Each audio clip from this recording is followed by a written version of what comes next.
My stepson yelled, "You don't get to speak to my teacher. You're just the guy who pays." So I let his mom handle every school bill. The principal called me the next morning. My stepson shouted across the classroom, "You don't get to talk to my teacher. You're just the guy who pays." The words didn't echo. They detonated. Heads turned. The teacher froze mid-sentence. And I stood there, mouth half open, heart halved again, as if I had walked into someone else's humiliation. But it was mine. Only mine. The worst part wasn't what he said. It was that he believed it. I didn't yell. I didn't argue. I just turned and left the room, past the other parents, past the secretary who didn't look up, out into the parking lot where my car waited like a coffin, engine cold. Like me. That night I stopped paying. Let his mother, my wife, handle the bills. The tutoring, the Chromebook, the lunch card. I cut every line. The principal called me at 7:42 the next morning. "Mr. Carson, we've noticed several sudden changes to Oliver's account. Can you confirm?" I didn't raise my voice. I never do. "I'm not authorized to make decisions for him," I said. "That's what I was told. So I won't be paying for him anymore." There was a long pause on the line. I've worked in IT for 26 years. I solve broken things. I fix what others abandon. I build bridges between systems that were never meant to talk. So when I married Julie, and her 13-year-old son, Oliver, I thought I could patch the gap between us. With money, with patience, with time. Turns out some gaps are there for a reason. They were never meant to be crossed. I was raised by a man who never missed a bill and never missed a slight. My father believed men were meant to carry burdens. Quietly, efficiently, without gratitude or glory. A man works. A man provides. A man swallows pain like pills and washes it down with duty. I lived by that rule. Still do. When I met Julie, I was 44. A late bloomer, some might say. Others might say a man who had learned to live without needing anyone. She was warm, funny, tired, in that way only single mothers are. Bone-tired, soul-tired, but still smiling like it might save her. Oliver was 13. Lean, silent, eyes always watching. He didn't say much at first. Just stared. I took it as caution. Fair enough, I was the stranger, the invader. The man trying to take a seat someone else had vacated without ever bothering to push the chair back in. So I did what I knew how to do. Paid. Not as a bribe. Not as a shortcut. But as a way of saying, "I'm here. I see you. I'll provide." First it was the soccer fees. Then the new laptop. Orthodontics. Weekend trips. Lunch money. Book fares. Band dues. Camp registration. College prep. The kind of expenses you don't track if you're in it for love. I was in it. I didn't push for closeness. I didn't ask him to call me dad.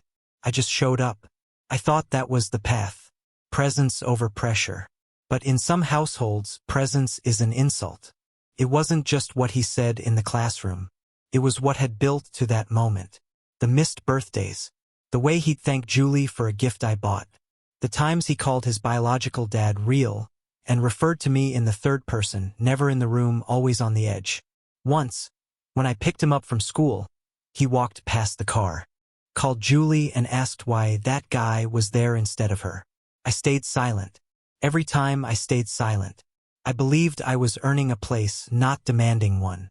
I believed love meant waiting, not requiring. Turns out, waiting just makes you easier to ignore.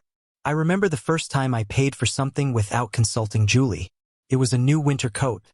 His old one was too short, sleeves riding up like he was shrinking inside it. I picked out the best one I could afford. Sleek, insulated, black, waterproof. When I handed it to him, he took it like it was radioactive. He didn't thank me, just said, "My dad was going to buy one next week." That coat sat in the closet for 2 months. Then one day it disappeared. I asked Julie about it.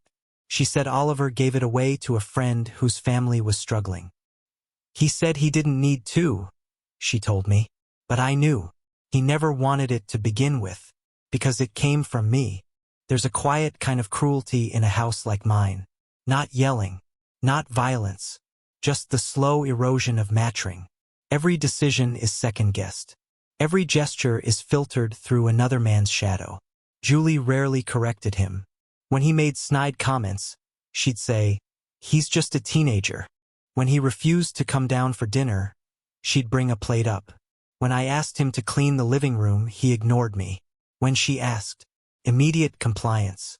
I wasn't a man in that house. I was a utility, an interface, just the guy who pays. And when he finally said it out loud, shouted it in a room full of strangers, I didn't feel anger.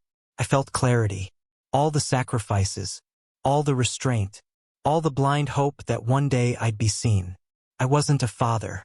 I was an ATM with a mouth they didn't want to hear. That night, I went home and opened every financial portal tied to that boy's life. I saw the web I had built, the safety net, the privileges he assumed came from nowhere. I clicked cancel more times than I blinked. Aftercare payments? Gone. Lunch card? Locked. Field trip fundraisers? Withdrawn. Textbook orders? Halted. Dental plan? Revised to spouse only. Julie noticed immediately. What happened to his lunch card? I canceled it. You didn't even ask. He said I'm just the guy who pays, so I stopped paying. She didn't reply. That silence told me everything. She'd never expected me to matter, just to pay.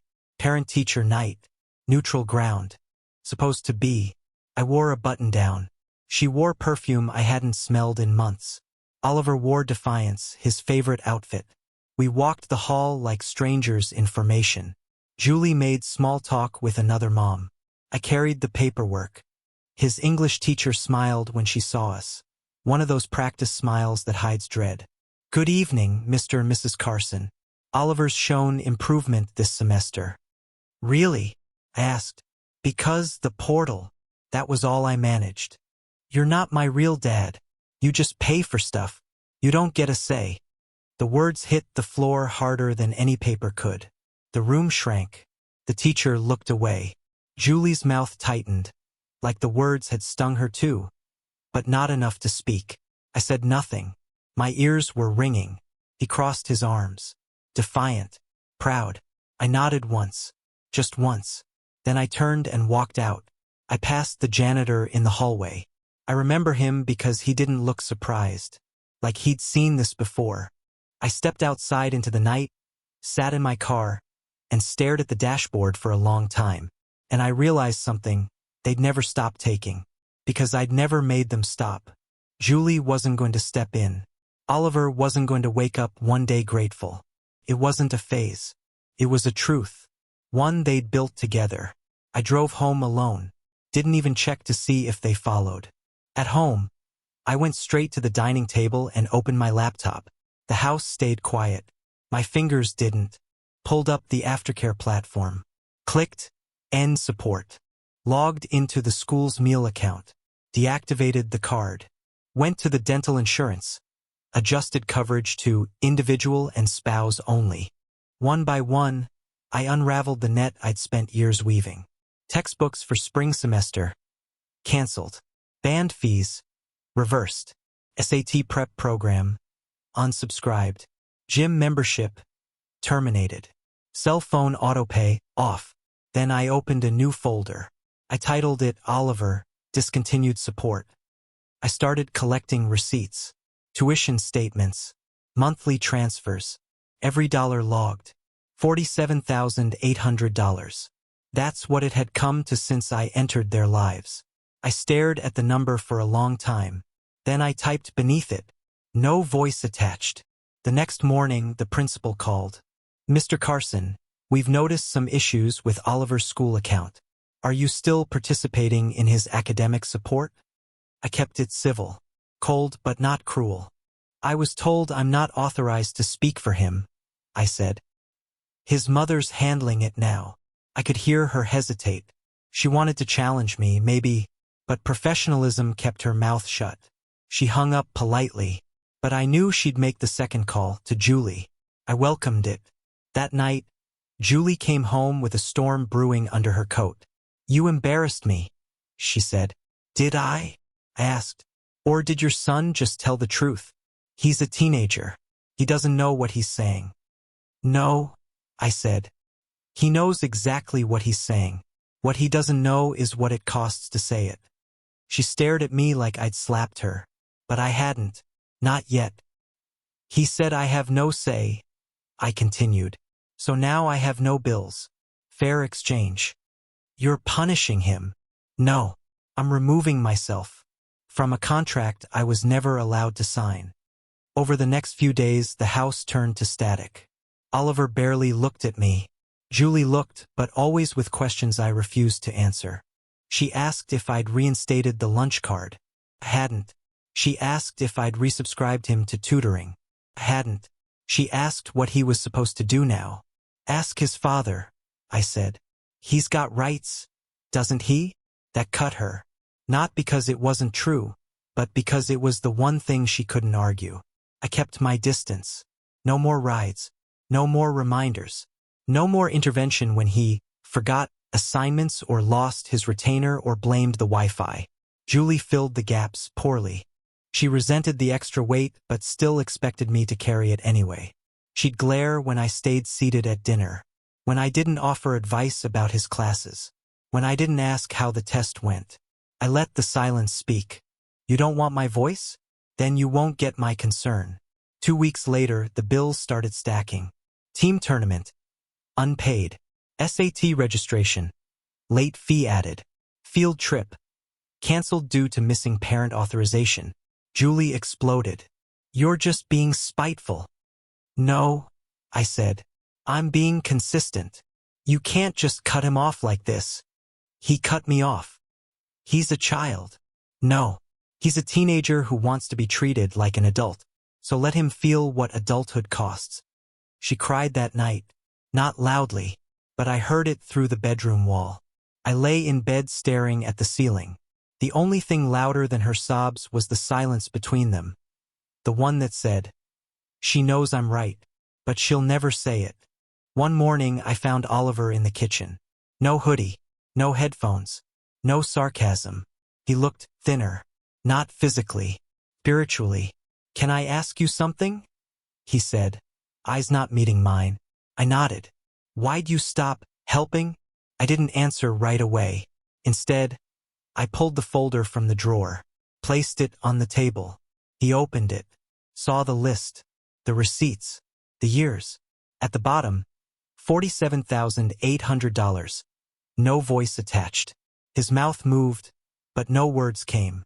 I'm not your wallet, I said. I'm a person, and respect isn't a gift. It's the bare minimum. He sat there for a long time, didn't argue, didn't cry, didn't storm out, just sat. Maybe for the first time in years, he finally saw the man behind the money. Or maybe he saw the future without it. It didn't happen overnight. Real consequences rarely do. First came the slow drip of unpaid fees. Notices from school. Formal, sterile, unfeeling. Balance due. Participation restricted. Support suspended pending payment. Julie intercepted the first few. She tried to cover. She always did. The trip to the capital for Model UN, cancelled. The new iPad his classmates all had, never ordered. College board sent a warning. SAT registration incomplete. She brought it up one evening carefully, like she was defusing a bomb. He's missing opportunities, she said. Things that matter. I nodded. Can't you just help? Quietly? I've been helping quietly for 5 years, I said. That's the problem. She didn't argue after that, but she started sighing more often, that long theatrical breath that says, this is harder without you and I blame you for it. But I didn't fold. 3 weeks in, Oliver cracked. Not dramatically, not with tears or tantrums. It started with a knock on my office door. A soft one. Can I come in? I looked up. He was holding a folder, bent at the corners, clutched like a shield. He stood in front of my desk. Didn't sit. I need help, he said. Not angry. Not proud. Just empty. My SAT thing didn't go through. And the tournament fee. And they said they might block my GPA report if stuff isn't paid. I gestured to the chair. He sat, hesitant, like the wood might break under him. I didn't smile. I didn't soften. I thought I wasn't allowed to be involved, I said. His eyes dropped. I didn't mean it like that. You meant it exactly like that. I was mad. You were honest. He said nothing, just stared at the carpet like it held answers. Then I opened my drawer, pulled out the folder, placed it in front of him. Receipts, transactions, authorizations, pages and pages of numbers that spoke more than either of us could. I flipped to the last page, showed him the bottom line again. $47,800, no voice attached. He stared. I watched his mouth twitch. I didn't know it was that much. You weren't supposed to, because it was never about the money. I waited, and then finally he said it. I'm sorry. It didn't fix anything. Not right away, but it shifted something. He started doing things differently. Small things, quiet things. He made his own lunch. He emailed his teachers himself. He applied for a part-time job at the grocery store. Didn't ask me for a ride. Didn't ask Julie for money to print the resume. I watched. I didn't interfere. Julie noticed too, but she wasn't sure what to make of it. You think this is growth? She asked. Or guilt? Does it matter? I said. She didn't answer. A month passed. The quiet was different now. Not heavy, just watchful. Oliver didn't become affectionate. He didn't call me Dad, but he started knocking before entering, saying thank you when food was on the table, loading the dishwasher without being told.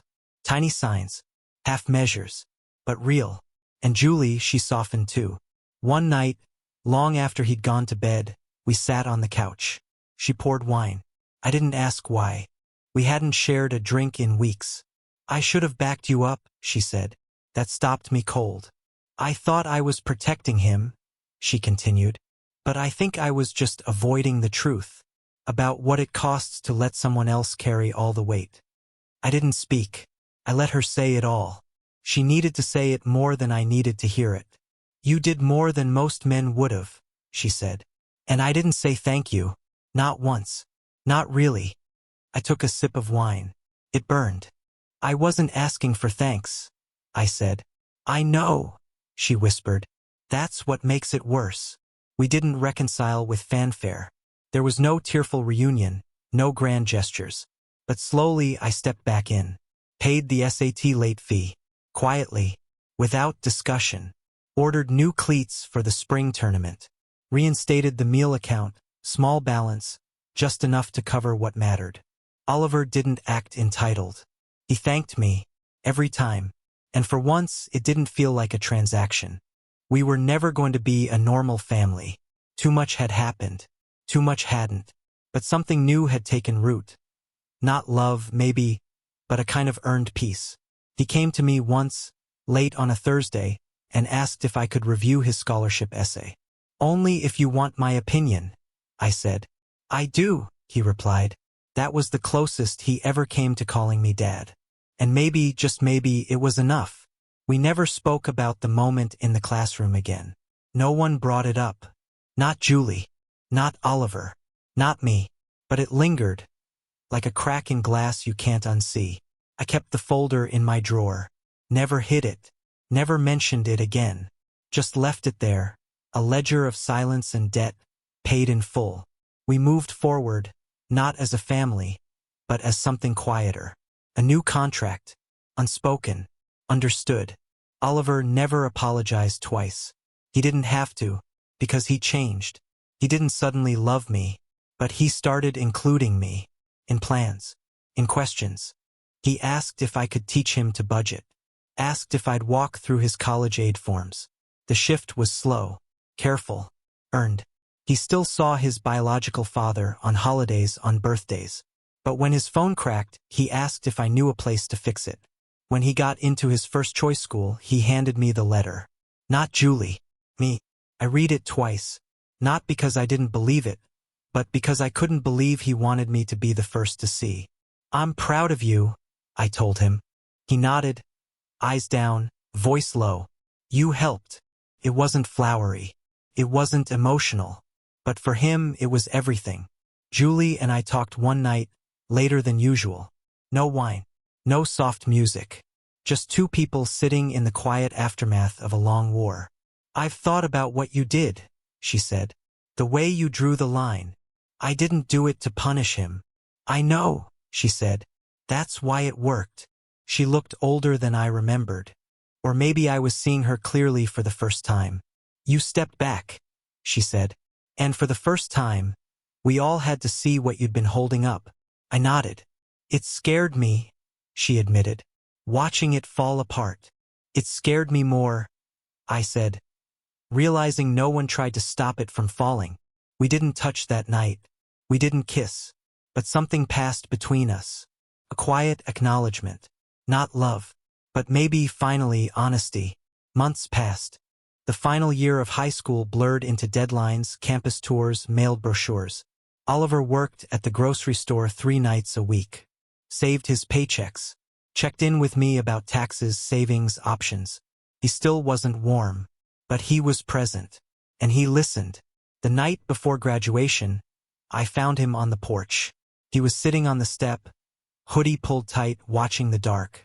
I sat beside him, said nothing. A long silence. Then he spoke, voice small. "Would you be there? At the ceremony?" I didn't look at him, just nodded. "If you want me." He didn't respond. But he didn't get up either. That was his yes. Graduation day, he walked the stage. I sat 2 rows back. Julie clapped. I clapped once. His name was called. Not mine. His father's. I didn't flinch. I didn't expect otherwise. But when he found me in the crowd afterward, past the balloons, the noise, the kids posing for Instagram, he came straight to me. He handed me the program. He'd crossed out the printed name in pen. Underneath, in messy, adolescent handwriting, he'd written, "Oliver Carson." He said nothing. Neither did I. We just stood there. I didn't ask for anything more. Not college updates. Not calls. Not titles. I'd learned what mattered. That silence isn't always empty. That respect isn't always loud. And that some victories come without applause. So Reddit, here's my story. My stepson shouted across a room once, "You're just the guy who pays." So I stopped paying. And in that silence, I became something else. Not his father. But maybe the man who taught him what a father should be. Was I cruel? Was I heartless? Or did I finally stop living on borrowed respect? You tell me, would you have endured it? Or would you, too, have let the bill come due?